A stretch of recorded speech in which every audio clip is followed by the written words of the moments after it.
Bien, continuamos entonces con la coherencia. Habíamos establecido que la cláusula era la unidad de base, era el lugar en el que se proyectaban simultáneamente las tres funciones del lenguaje a partir de los sistemas que las representan, es decir, el sistema de transitividad, el sistema de modo y el sistema de tema. A su vez, la cláusula se iba a proyectar en una unidad mayor, que es la unidad de la gramática sistémico-funcional, que es el texto.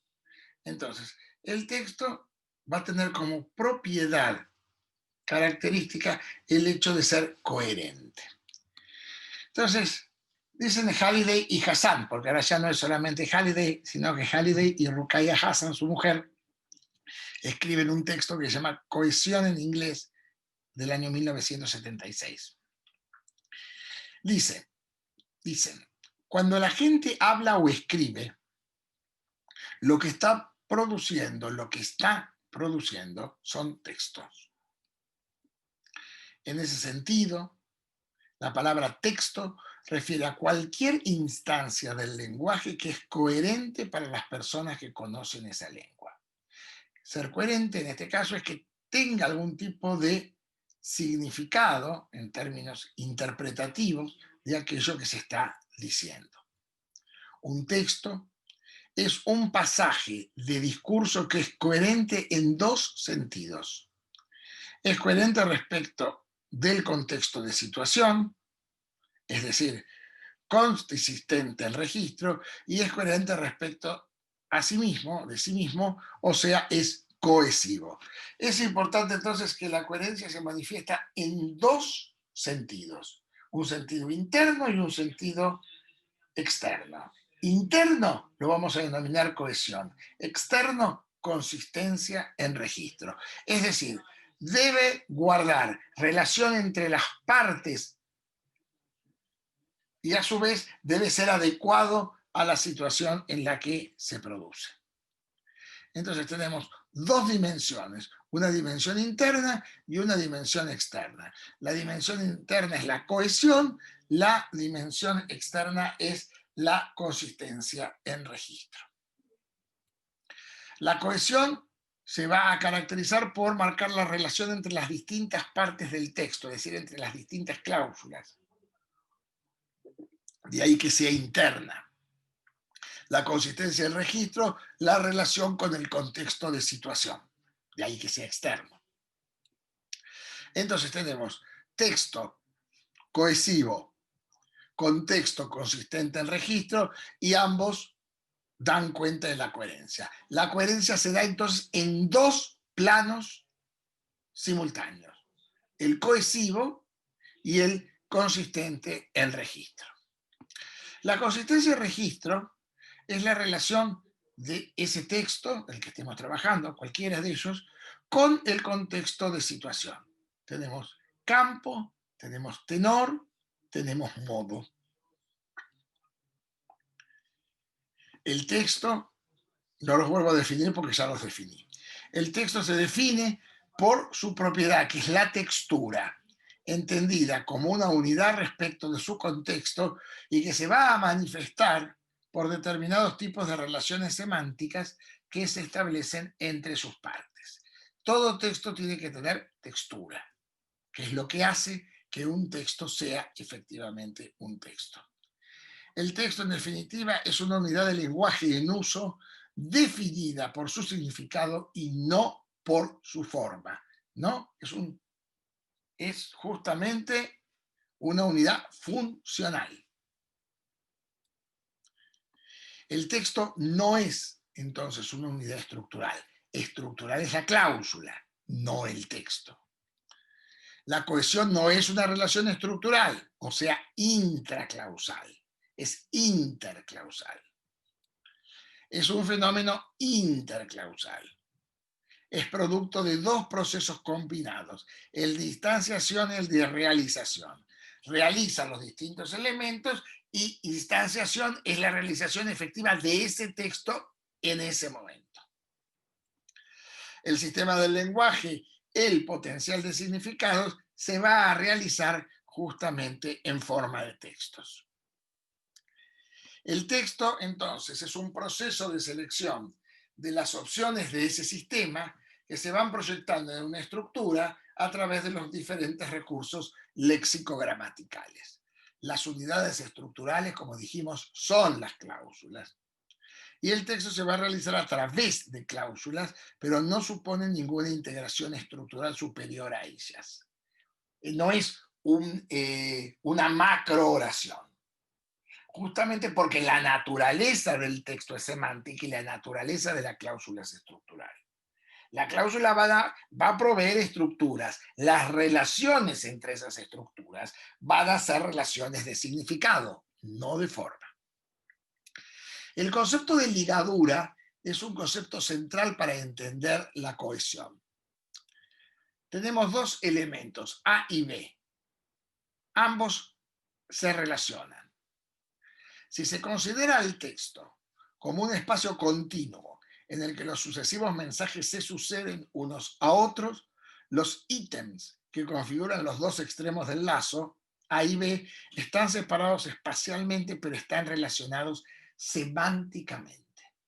Es que cuando uno justamente analiza o cuando uno lee, está permanentemente relacionando elementos. Esta relación es una relación no solamente formal, como podría ser interna a la cláusula, sino que es una relación semántica.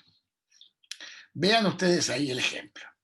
Este es un ejemplo que me lo proveyó la doctora Valentina Nauglía de su tesis, que yo tuve la suerte de dirigir, y que está dado por una conversación por chat. Perdón. Horrible tener que estornudar en una clase, ya en términos normales, y por grabada aún mucho peor, así que les pido disculpas. Dice, este es un chat, están hablando dos personas y vamos a ver. Hola A, ¿cómo estás vos? ¿No? Él le dice B. A responde, hola, Mazo, ¿y vos? Ayer tuve una pelea con mi ex en la puerta de mi casa y desde hija de puta hasta ameba, pues soy un parásito, me dijo de todo. Entonces, vos remite a ex, remite remite a vos, remite a me, remite a mí, remite a vos, remite a. Entonces, vean ustedes, este es el tipo de relaciones cohesivas que se van a establecer, ¿no? Es decir, vamos relacionando las cláusulas unas con otras. La cohesión se va a producir, entonces, cuando la interpretación de un elemento en el discurso depende de otro. Uno presupone al otro en el sentido de que no puede ser decodificado efectivamente sin recurrir a otro. Y cuando esa relación se establece, se produce la cohesión y los dos elementos, el que presupone y el presupuesto, se integran en el texto. La presuposición se resuelve y provee cohesión a esas dos partes creando el texto. Ustedes establecieron una cadena y esa cadena justamente les permite establecer la relación semántica pertinente. La cohesión entonces es parte del sistema del lenguaje, esto es importante. Reside en recursos sistemáticos, tanto gramaticales como léxicos. Que no sean estructurales, formales, no implica que no formen parte del sistema. Recuerden, nosotros partimos de la cláusula, pero esa cláusula va a llegar a ser un texto en tanto y en cuanto es cohesiva, es decir, es coherente, es decir, es cohesiva y consistente en registro. Pero estos recursos no son cohesivos per se, sino y exclusivamente cuando establecen una relación semántica. El recurso per se no es cohesivo. La cohesión es una propiedad relacional de naturaleza semántica. Cuando se establece esa relación semántica, ahí el recurso pasa a ser un recurso cohesivo. Nuevamente, volvemos a la idea de proceso y producto. Es producto en el sentido de ser un resultado, algo que puede ser registrado, estudiado, una construcción que puede ser representada sistemáticamente. Yo puedo analizar un texto y todo análisis supone cierto estatismo de aquello que analizo. Ese estatismo lo convierte en un producto, pero es un proceso en el sentido de ser un proceso continuo de elecciones semánticas, un movimiento a través de las redes potenciales de significado, en el que cada serie de elecciones constituye el contexto de las siguientes. Es decir, desde el punto de vista de su organización y de su conformación, el texto es un proceso. Podemos ver al texto entonces como un proceso en el evento interactivo, en el intercambio social de significado, fundamentalmente en el diálogo, en la interacción de dos hablantes.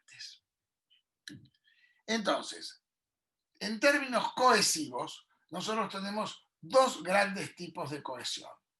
La cohesión gramatical y la cohesión léxica. La cohesión que se da por medio de la gramática y por medio del léxico. Dentro de la cohesión gramatical vamos a tener la referencia, la elipsis y la sustitución como sus elementos representativos. Dentro de la cohesión léxica vamos a tener la reiteración y sus formas, la repetición, la sinonimia y la palabra general, y la colocación como los elementos que permiten establecerla. Entre las dos, entre la cohesión léxica y la cohesión gramatical, estando más allá del esquema, más del lado gramatical que del léxico, pero estando en un punto intermedio, aparece un elemento fundamental dentro de los procesos cohesivos, que es la conjunción, ¿no? Entonces vamos a ir viendo cada uno de estos elementos. Vean ustedes ahora, para no confundirse, la referencia que no es cohesiva, que es la referencia exofórica. Nosotros, cuando presentamos este mismo ejemplo, vimos, hola, ¿cómo estás vos? Hola, Mazo, y vos. Vos remite a B, que está fuera del texto, por consiguiente es exofórico. No es cohesivo. No es que no sea importante a los efectos del análisis del texto, pero no es una referencia analizable dentro de los parámetros de la cohesión. Mientras que vos y a es justamente una referencia cohesiva. La referencia, ya dentro del texto, es una instrucción de búsqueda. Un ítem va a buscar la referencia en otro y es necesario que ambos sean explícitos y estén presentes. Está típicamente realizada por los pronombres personales, los posesivos y los demostrativos. Y tenemos dos direcciones posibles.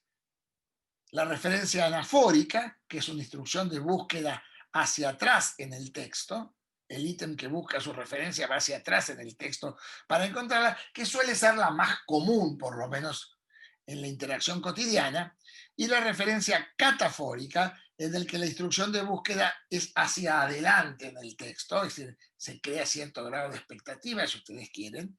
El ítem que busca su referencia va hacia adelante en el texto para encontrarla. Bueno, seguimos con nuestro ejemplo. Vean ustedes. Hola, ¿cómo estás vos? Bueno, ¿por qué? Recuerdan, ¿cómo estás vos? Hola, Mazo y vos. Ayer tuve una pelea con mi ex en la puerta de casa. Yo lo voy leyendo y estoy presuponiendo que ustedes van siguiendo quién lo dice cada una. Y desde hija de puta hasta ameba, pues yo soy un parásito, me dijo de todo. ¿Por qué? Porque el boludo me dijo que Diego reaccionó mal cuando se enteró que saluda a sus amigos con piquitos. Yo respondí, obvio, es tu hijo, no tu amigo. Decirle algo cuando sea algo formal o importante. Y de allí pasamos a mayores. ¿Qué le pasa? ¿Cómo le va a hacer eso a Diego? Me dijo de todo. Bien, vean ustedes. Me relaciona con yo, con me, con el me, con mi, con vos, con a. Ahí tienen una ligadura, una cadena anafórica. En ese sentido, ahí tenemos una anáfora, ¿no? A, digamos, ese vos, ese mi ex o mi, ese me, ese yo, ese me, remiten a.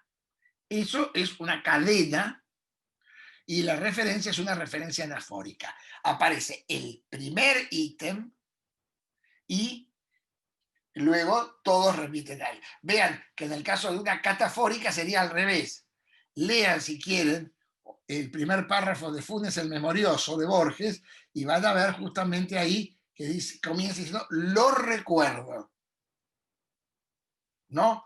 Y ahí empieza una serie de menciones a alguien que va a aparecer luego, que es Funes. Eso sería una referencia catafórica.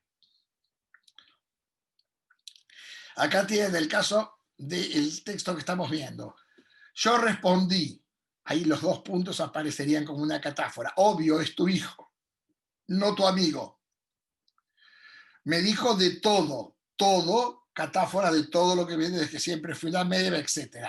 Te vuelvo a preguntar, ¿sos una ameba? Nuevamente esos dos puntos podrían operar en términos catafóricos. Y ahí está la indicación hacia adelante en el texto, ¿no?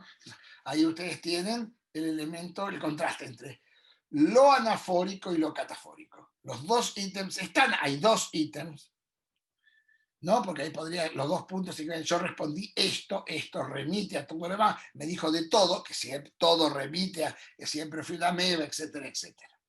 Te vuelvo a preguntar esto, es decir, si quieren reponer el elemento que los dos puntos estaría señalando. Pero no es necesario porque los dos puntos hablan por sí mismos. Tenemos otro elemento que es la sustitución. La sustitución es algo más común en inglés que en español y es una palabra o construcción puede reemplazarse por otra que la sustituye, pero el elemento que sustituye conserva la referencialidad de lo sustituido, es decir, el valor de referencialidad de la primera. Pueden ser nominal y verbal. En inglés la verbal es mucho más frecuente que en español, que tiene restricciones de acuerdo con la naturaleza semántica de los verbos. Pero no vamos a entrar, creo, en principio en eso. Vean el ejemplo que da Halliday. Can lions climb trees? Not, but leopards can. Can do, es decir, can do it, can climb trees. ¿No? ¿Pueden los leones trepar a los árboles? No, pero los leopardos pueden hacerlo. Sean felt it was disappointing. Mary felt the same. Juan se sintió decepcionado, María sintió lo mismo, ¿no? Pedro pensó que el examen era demasiado fácil, María pensó lo mismo, ¿no? Las adaptaciones propias no son tan comunes en español como suelen ser en la lengua inglesa. Pero estos serían ejemplos de sustitución. Vamos a ver en nuestro caso. Se porta, seguimos con este diálogo, se porta como un resentido, por eso, vuelca su furia en vos porque es muy cagón y no se mira en el espejo. Sí, yo pienso lo mismo. Ahí lo mismo estaría sustituyendo justamente lo anterior, ¿no? Ahí operaría como una sustitución. Y ahora tenemos un elemento muy, muy común en español, tanto en la lengua oral como en la lengua escrita. Y un elemento con el que se puede jugar a la manipulación muchas veces, porque puede llevar a malos entendidos, a múltiples interpretaciones de, de distintos textos, que es la elipsis. La elipsis es un caso de sustitución, como el que vimos recién, pero por cero. Es decir, no se pone nada porque es tan evidente lo que debe sustituir que no es necesario reponerlo. Ahí tienen ustedes, hola, ¿cómo estás vos? Hola, Mazo, y vos, ahí está el idioma, ¿cómo estás? Ayer tuve una pelea con mi ex en la puerta, bueno, ¿por qué? Y desde hija de puta, bueno, etcétera, me dijo de todo. ¿Por qué tuviste una pelea? Porque el boludo, tuve una pelea porque el boludo. Yo respondí, obvio, es tu hijo, no tu amigo, decirle algo, bueno, sea algo formal. Y de allí pasamos a mayores. ¿Qué le pasa a tu ex? Ahí ven no es necesario reponer porque es evidente. Eso es un caso de elipsis. Y ahí, ¿cómo se repone el elipsis? Bueno, marcando justamente la direccionalidad de los elementos que están elididos, ¿no? Obviamente, vean ustedes, tu ex, mi ex, una pelea, tuviste una pelea, tuve una pelea, ¿cómo estás? ¿Cómo estás? Siempre hay un elemento que permite justificar lo otro que esté elidido. ¿Cómo estás vos? Hola. Mazo, ¿y vos cómo estás? Ya se anunció. Ayer tuve una pelea con mi ex. ¿Por qué tuviste una pelea? ¿No? Tu ex, mi ex, ahí tienen claramente justamente la relación entre lo elidido y por qué se puede elidir sin mayores problemas para comprender y para ir interpretando lo que en el texto se va dando. Luego tenemos la conjunción. La conjunción, a diferencia de lo que acabamos de ver, opera entre la gramática y ahí el léxico. Los elementos conjuntivos no son cohesivos en sí mismos, sino de manera indirecta. Son instrucciones necesarias que permiten relacionar el texto precedente o siguiente. Van a expresar un significado que presupone la presencia de otros componentes en el texto. Con la conjunción nos movemos hacia otra dirección de relación semántica. No es una instrucción de búsqueda en el sentido que la referencia, por ejemplo, sino la indicación de cómo conectar sistemáticamente lo que antecede a lo que sigue. No, es como que el elemento conjuntivo es el elemento que conecta lo que se dijo primero con lo que se dice después. Entonces, ¿cómo se relacionan esos dos elementos? Ahí aparece la conjunción. Vean ustedes el ejemplo. Pero que el otro te diga que vivió en una cárcel hasta que se soltó, que por fin se libró de la bruja, te pone las cosas medio revueltas. Encima se puso 2000 aros tipo Baracus y se tiñó el pelo con las canas, bueno, etc. No admiten que el tiempo pasa. ¿Y a vos qué te pasa cuando lo ves así? Ahí tenemos tres casos, pero, encima y, ¿no? Entonces, vamos a analizarlos. El pero es un adversativo, el encima es un conjuntivo y el y es también un conjuntivo, perdón, aditivo, ¿no? Entonces la conjunción puede marcar adición, agrego información, como en este caso, y a vos, encima, puede marcar una restricción, pero que el otro día te diga, puede marcar una sucesión temporal, cuando algo puede marcar causa porque puede causar consecuencia. Por lo tanto, vamos ahora a la cohesión léxica. La cohesión léxica se puede dar por dos grandes tipos, por reiteración y por colocación. Cuando se da por reiteración, puede haber repetición, puede haber sinonimia y puede haber palabra general. En general, en la reiteración, el elemento que lo caracteriza es que hay en forma total, o al menos en forma parcial, en algún grado, identidad referencial. En la colocación no hay identidad referencial entre los ítems que entran dentro de la relación de colocación. Hay una relación de esperabilidad. Vamos a los ejemplos. Pero antes veamos lo que yo puse. Podemos cambiar nuestro punto de vista desde una perspectiva gramatical a una léxica y observar a la referencia desde un ángulo lexical, interpretándola como un medio de evitar la repetición de ítems lexicales y de esta manera poner en claro que si el ítem lexical ha sido reiterado es porque comparte el mismo referente.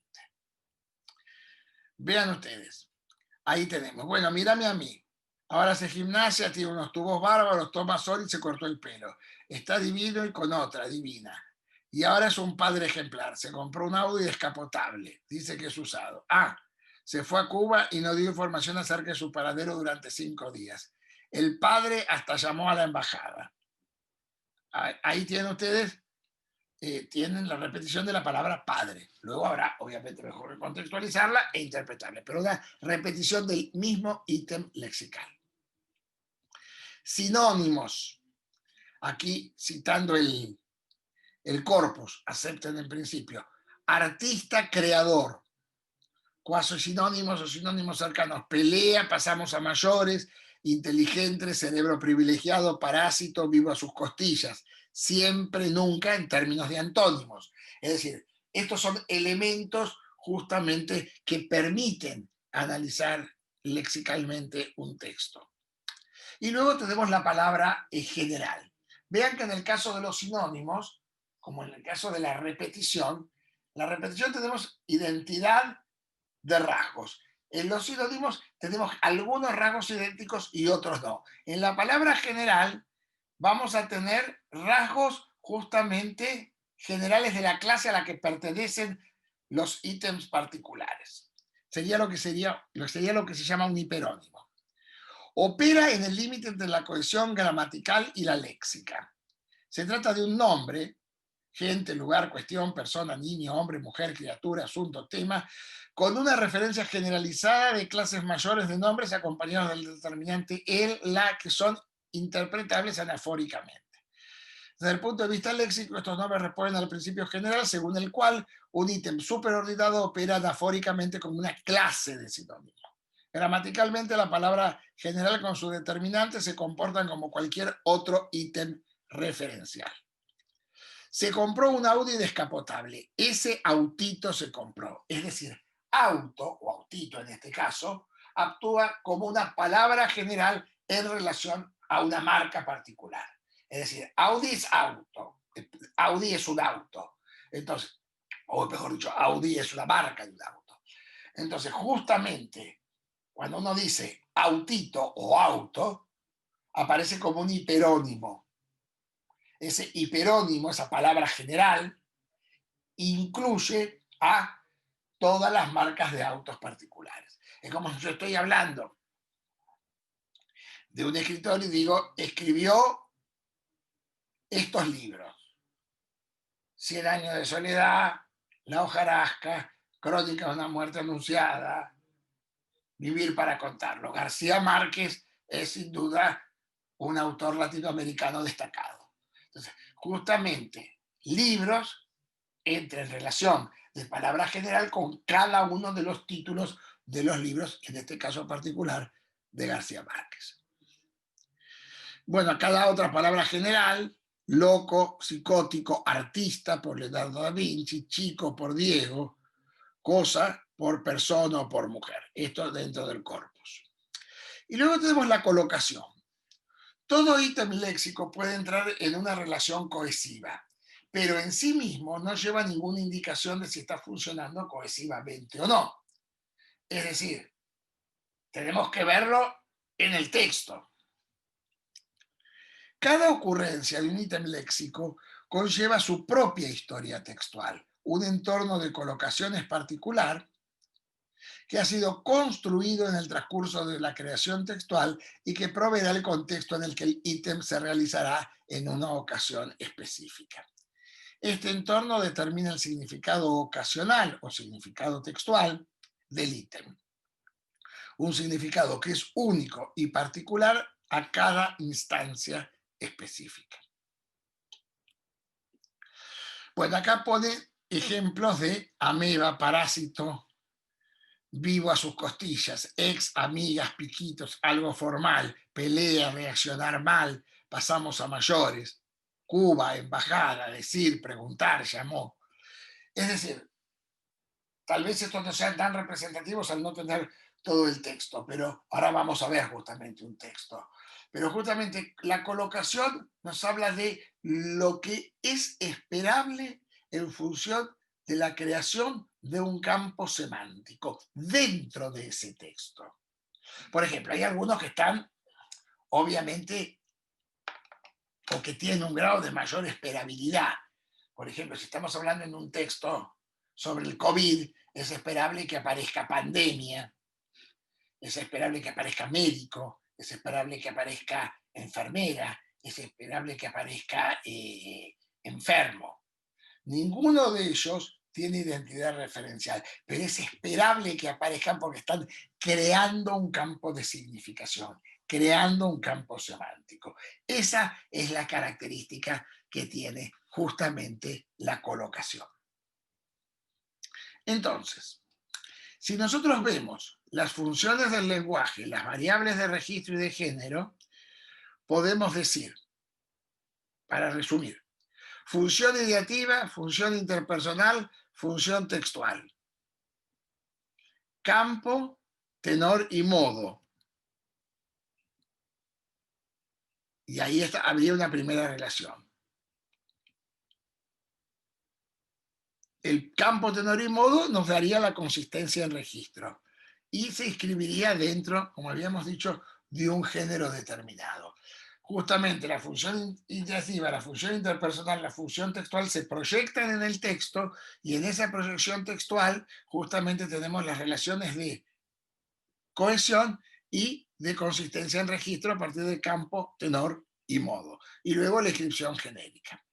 Entonces, tenemos la función ideativa, la función interpersonal, la función textual.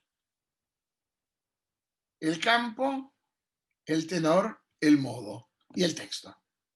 Entonces vemos cómo está todo, de alguna manera, en el texto.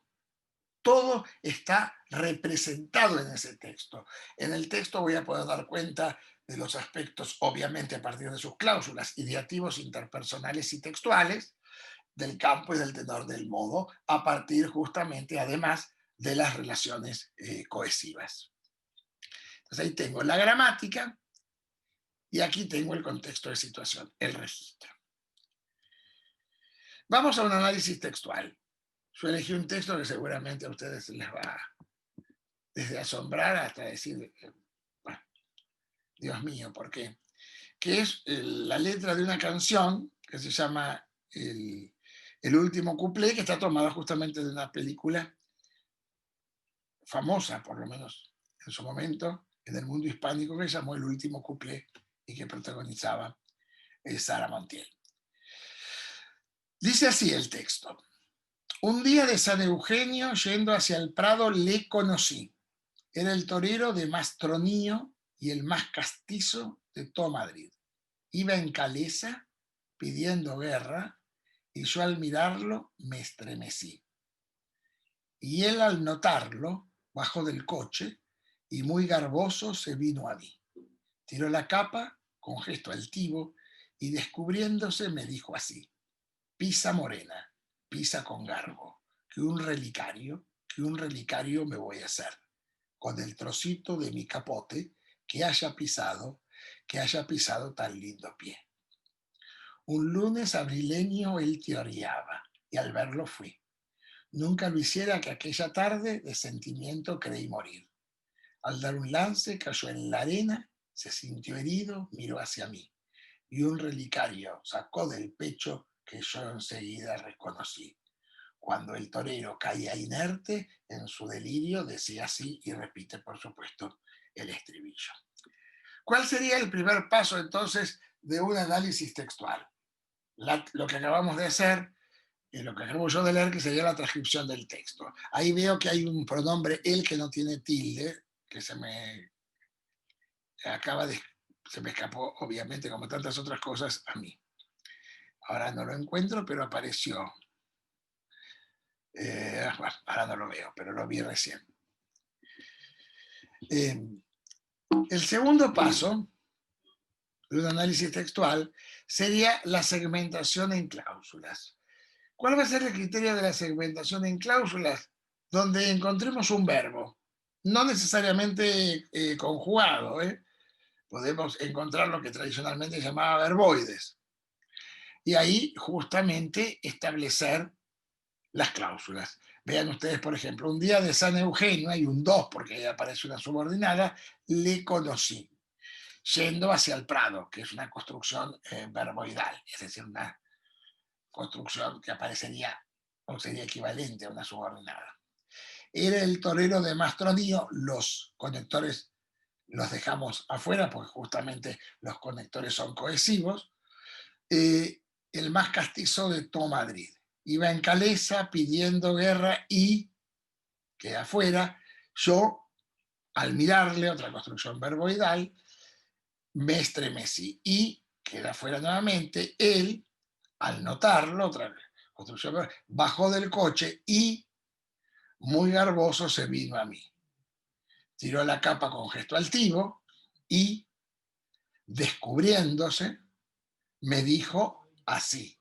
Y ahí empecé, pisa morena, pisa con garbo, que un relicario, y no lo, como la repetición no lo volvió a bajar, me voy a hacer con el trocito de mi capote y ahí que haya pisado tan lindo pie.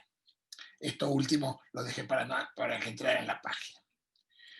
Entonces, ahí tienen la segmentación en cláusulas. Me interesa simplemente que veamos en el tiempo que tenemos cómo opera esto. Si hacemos un análisis clausal, tomamos la primera cláusula, un día de San Eugenio le conocí, ¿no? Nosotros en nuestra variedad no somos leístas, diríamos lo conocí. Ahora, justamente con la propuesta del lenguaje inclusivo, podría operar este le en determinados contextos. En términos de transitividad tenemos un proceso, en este caso mental sensorial, tenemos un procesador que está elidido, tenemos un beneficiario, que está representado por le, y tenemos una circunstancia. Luego tenemos, en términos del modo, una desinencia, más sujeto gramatical, que nos da el modal, de una modalidad declarativa, ahí aparece el sujeto gramatical, y un resto. Y luego tenemos un tema, en este caso aparece el idido, y un rema. Podríamos decir que ese yo puede ser acomodado y nuevo. Ahí tendremos un primer análisis clausal.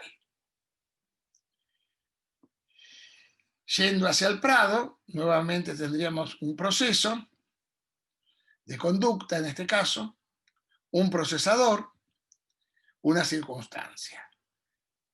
Luego ahí, bueno, no hay una desinencia propiamente dicha,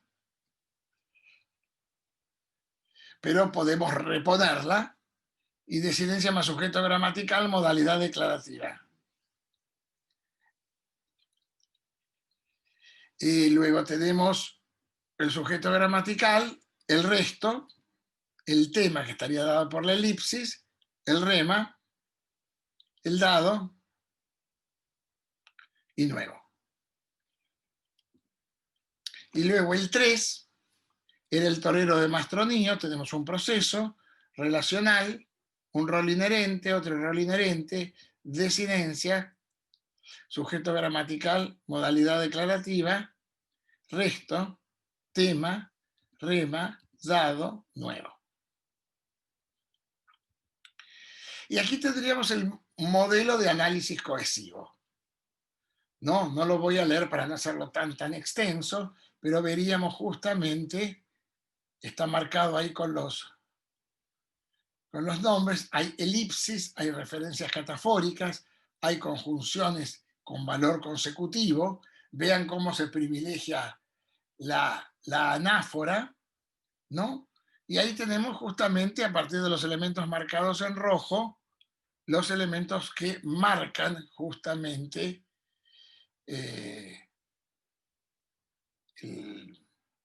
las relaciones cohesivas, ¿no? Ahí tienen, por ejemplo, le. Ese le, para marcar, es una referencia catafórica, ¿no? Porque va a remitir hacia adelante. Le conocí. Ese le va a remitir, obviamente, a torero, ¿no? Entonces, ahí tenemos un caso de catáfora. Luego tenemos muchas elipsis y justamente la I que aparece como conjunción, justamente no les agrego yo el aditivo meramente porque tienen otro valor que va dándole al texto justamente su organización. Era el torero de Mastronío y por lo tanto, no meramente y además, el más castizo de todo Madrid. Iba pidiendo guerra y por lo tanto yo me estremecí porque él iba pidiendo guerra. No, al mirarle y ahí seguimos, etcétera, etcétera, con los elementos consecutivos. Pero lo que me interesaba era este esquema para que vieran justamente lo que sería gráficamente la idea de la cohesión textual, ¿no? Cómo los elementos que no son obviamente estructurales se van manejando justamente en una organización que es una organización en la que se manejan elementos que van y que vienen permanentemente y que le dan esa organización cohesiva al texto. Esto tal vez como imagen es lo que más me interesa que les quede del análisis cohesivo. Después, por supuesto, ustedes tienen el análisis detallado de cada una de las partes. Ya tienen la cohesión léxica, que ahí tienen con los distintos colores, distintas, distintas relaciones léxicas. Por ejemplo, Día de San Eugenio, El Prado, Madrid, Torero, Morena, Tronío pidiendo guerra, altivo, Castillo, Garboso, Capa, Relicario, Caleza, Coche, Capa, Capote, mirar, estremecer, morena, relicario, pie, pisa, pisa. Entonces vamos viendo qué tipo de relación. Ahí tenemos Día de San Eugenio, El Prado y Madrid por colocación. Es esperable que el día de San Eugenio aparezca Madrid y aparezca El Prado. Torero y Morena, también por colocación. Tronío pidiendo guerra, altivo, acá tenemos sinonimia que va dando las características del torero, castizo, garboso, capa, relicario por colocación. Vean que ahí no hay identidad referencial entre los elementos, pero son esperables que aparezcan. Caleza y coche, un caso de palabra general, siendo coche la palabra, el hiperónimo, y la caleza un tipo particular de coche, es decir, un coche tirado, si yo no me equivoco, un coche de 2 plazas tirado por caballos. Capa y capote, que serían sinónimos en este caso. Mirar, estremecer, morena, relicario, pie, colocación, y un caso de evidente repetición, esperable por otra parte siempre una canción, que es Pisa, Pisa en el caso de el estribillo de Pisa Morena. Obviamente no está, el análisis no es exhaustivo, simplemente trata de mostrar en una parte del texto determinado tipo de características. Bien, con esto entonces terminamos nuestra guía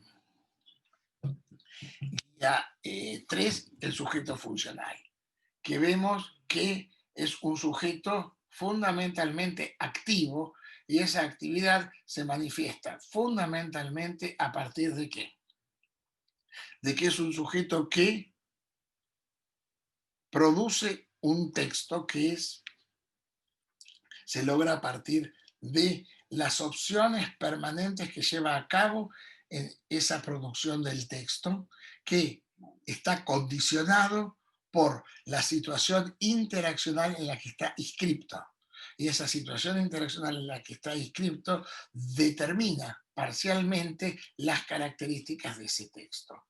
Es decir, cuando nosotros establecemos la relación entre texto y contexto, podemos decir que el texto se inscribe en el contexto y el contexto hace posible ese texto, pero al mismo tiempo el texto crea las condiciones para que ese contexto lo haga posible. Es una relación de ida y vuelta permanente, no es una relación de continente-contenido, es una relación de probabilidad, de esperabilidad y de mutua interdependencia entre los recursos que provee la gramática y las categorías que provee el contexto en los que esos recursos, hecho cláusulas y hecho textos, se escriben.